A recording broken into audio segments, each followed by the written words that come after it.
Hello, আশা করি সবাই ভালো আছেন। আমি আজকে এমন একটি সিনেমা নিয়ে কথা বলবো যে সিনেমাটা বেশ কিছুদিন আগে মুক্তি পেয়েছিল এবং আরও কিছুদিন গেলে অর্থাৎ আরও বছর কয়েক গেলেও এই সিনেমাটা যখন মানুষ দেখবে তখনও তাদের কাছে এই সিনেমাটা ভালো লাগবে, গুড ফিল কাজ করাবে, এরকম একটি সিনেমা।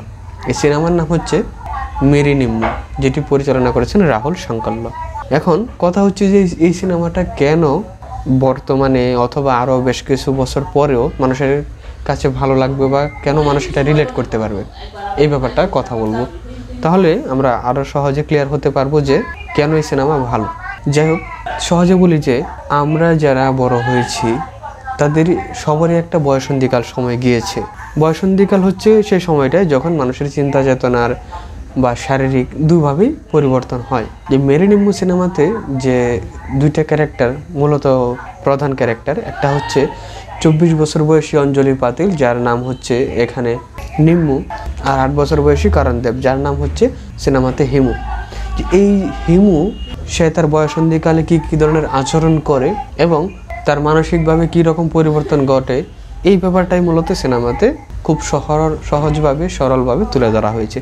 যে হিমুর যখন শারীরিক পরিবর্তনগুলো ঘটতে থাকে এবং মানসিকভাবে সে বয়সন্ধিকাল সময়টা পার হতে থাকে, তখন তার আশপাশের মধ্যে, যেহেতু বয়সন্ধিকালে মানুষের বিভিন্ন ধরনের ভালো লাগা কাজ করে, সেই কারণেই তার আশপাশের মধ্যে তাকে যে আদর করে তার বড় বোনের মতন অঞ্জলি পাতিল, সেই মেয়েকে তার ভালো লেগে যায়। বলা যায় যে এক ধরনের প্রেমে পড়ার মতো এরকম একটা মানসিকভাবে তার বোধ হয়। এবং পরবর্তীতে সে একা একা বা তার এরকম বাচ্চা যেসব বন্ধু রয়েছে তাদের সাথে সে এটা নিয়ে কথা বলে এবং সে এটাও ভাবে যে কোনো একটা মালা দিলে অথবা কোনো কিছু বললে হয়তোবা মেয়েটা যেভাবে বিয়ে করলে চিরদিনের জন্য তার হয়ে যাবে, এরকম একটা চিন্তা ভাবনা আসে। যে মনে হয় যে না, তার যেহেতু ভালো লাগা কাজ করেছে এই জন্য সে তার সাথে কিছু একটা করে তাকে একেবারে রেখে দিবে, সে মেয়েকে অন্য জায়গায় বিয়ে করতে দিবে না বা সে যেভাবে পারে আটকে রাখবে, এইরকম একটা ব্যাপার। আবার তার আরেকটা ব্যাপার ব্যক্তিগতভাবে ঘটে যে সে নর্মালি ওই মেয়ের হাতে গোসল করতো, তাকে মেয়ে উলঙ্গ করে, যেহেতু বাচ্চা মানুষ উলঙ্গ করে তারপরে সাবান লাগিয়ে গোসল করে দিত, কিন্তু তার এই পরিবর্তনের সময় বা মানসিক পরিবর্তনের সময় আর মেয়েকে দিচ্ছে না তাকে আবার গোসল করিয়ে দিতে। অথবা যখন টয়লেটে যাওয়া লাগে বা পেশাব করতে যাওয়া লাগে তখন নর্মালি হচ্ছে ওই ছেলের মা অথবা ওই মেয়ে এসে তাকে হেল্প করতো, কিন্তু সে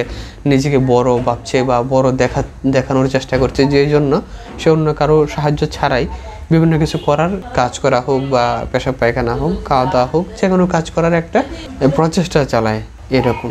এবং সে তার বাচ্চা যারা বন্ধু রয়েছে তাদের সাথে যখন আলাদাভাবে কথা বলে তখন সেই ব্যাপারটা নিয়ে ভাবে যে তার প্রতি আমার এরকম ভালো লাগা কাজ করছে, ওই রকম ভালো লাগা কাজ করছে, এইরকম। তো মূলত যদি এক কথায় বলি সেটা হচ্ছে যে একজন ছেলের বয়সন্ধিকালের যে মানসিক পরিবর্তন বা চিন্তা চেতনার পরিবর্তন, এটা খুব সহজভাবে দেখানো হয়েছে এবং সুন্দরভাবে, সিম্পলভাবে দেখানো হয়েছে। এবার বিজিএম রয়েছে, ডায়লগ ডেলিভারি বা বিভিন্ন ধরনের সিনকে আরও সহজ করে তুলে, বোধগম্য করে তোলে এখন।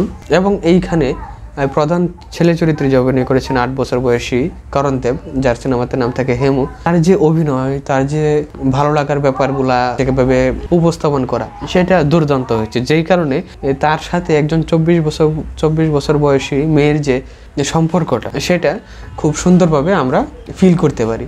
এবং এটা যেহেতু মেসি ফিল্ম না, সবাই দেখবে না, কিন্তু যারা মনে করেন যে অবসর টাইম কাটাচ্ছেন তাদের কাছে একটা ভালো ফিল কাজ করাবে। কেননা যারা আমরা বড় হয়ে যাই সবারই ওই সময়ে, বেশিরভাগ মানুষেরই ওই সময়ে এই ধরনের যখন পরিবর্তন ঘটে তখন বিভিন্ন ধরনের ভালো লাগা মানুষের মধ্যে কাজ করে, যেটার সুন্দর উপস্থাপনা হচ্ছে এই সিনেমা মেরি নিম্মু। এবং এই সিনেমা লিখেছেন পীযূষ শ্রীবাস্তব এবং এই সিনেমা প্রযোজনা করেছেন আনন্দ এল রায়। আরেকটা ব্যাপার হচ্ছে যে আনন্দ এল রায়ের সিনেমা পরিচালনা হোক বা প্রযোজনা হোক, তার সাথে যেসব সিনেমা সম্পৃক্ত থাকে সেই সবের বেশিরভাগ সিনেমায় কিন্তু ভালো কাহিনী, ভালো উপস্থাপনা দেয়। আর এই সিনেমা পরিচালনা করেছেন রাহুল শঙ্কল্ল, সেও ভালো পরিচালক। তো সব মিলিয়ে বলবো যে সিনেমা দেখলে আপনি এটার সাথে রিলেট করতে পারবেন। যেই কারণে আপনি এই সিনেমা যদি 2018 সালে মুক্তি পাওয়ার পরে দেখে থাকেন অথবা আরও 5 বছর পরেও দেখেন, এই সিনেমা আপনার শৈশবের কথা মনে করিয়ে দিবে যখন আপনার বয়সন্ধিকাল চলছিল। তো সব মিলিয়ে বলা যায় যে এটা একটি ভালো সিনেমা, গুড ফিল দেওয়ার মতন সিনেমা এবং অবসর টাইমে রিল্যাক্স হয়ে দেখার মতন সিনেমা দেখতে পারেন। এবং এই সিনেমা দেখে আপনাদের কেমন লাগেছে বা দেখে থাকলে কেমন লেগেছিল সে ব্যাপারে আমাদের কমেন্টে জানান এবং সিনেমার নতুন নতুন তথ্য পেতে আপডেট পেতে আমাদের সাথে থাকুন।